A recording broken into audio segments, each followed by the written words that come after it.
topic that I want to bring up today is a concept called locus of control.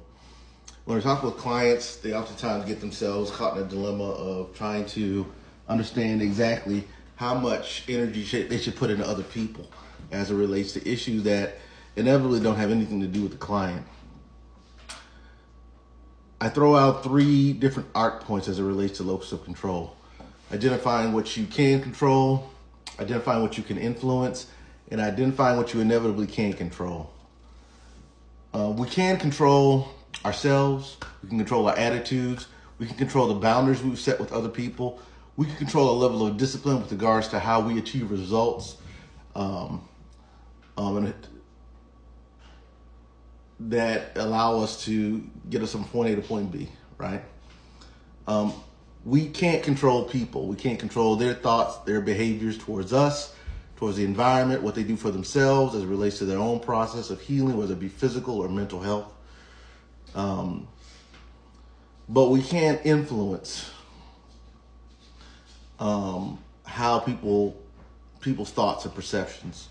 And I always tell people to keep that in mind, that although we can't control people, we can essentially plant our seed with other individuals. And when I say influence, that does not mean to try to evoke our will onto other people in order to create change.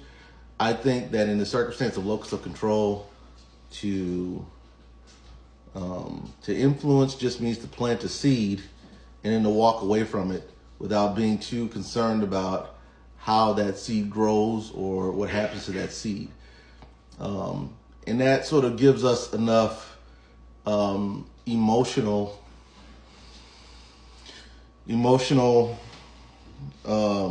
conclusiveness, resolve, that although we can't change other people, we can, however, still make an impact or provide a helpful support to the outside environment.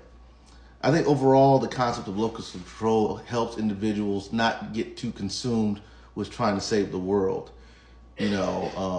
I always tell individuals that it's not my job to be anybody's Jesus Christ as a therapist, and I don't think it's anybody's job to be another person's savior.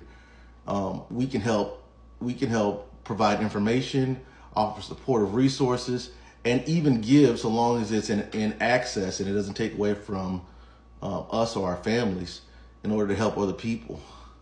But I do not recommend overgiving and then trying to overgive in order to get some type of result for other people, which inevitably is in their hands.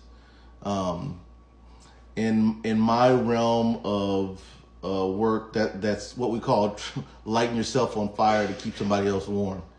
Like, you never want to cause so much damage to yourself in order to presumably help somebody else, because we really can't control the outcome of how people are impacted by what we do. Our job inevitably is to be a light, to be a resource, to be a support, but to be supportive in such a way where we don't try to control what somebody does with what we give.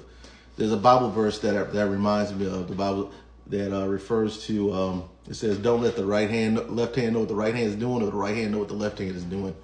And I think that's inevitably how we should influence or give or support other individuals. Give and then walk away from it without trying to narrate how that impacts others. And again, I think that gives us room to not be concerned about how people are impacted by things that really are inevitably out of our control. We can't control what happens to other people. We can't control how the poor decisions other people make will alter their lives in a negative way.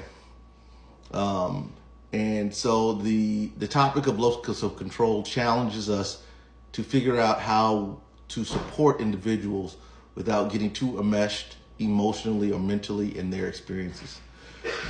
Have a great day. God bless.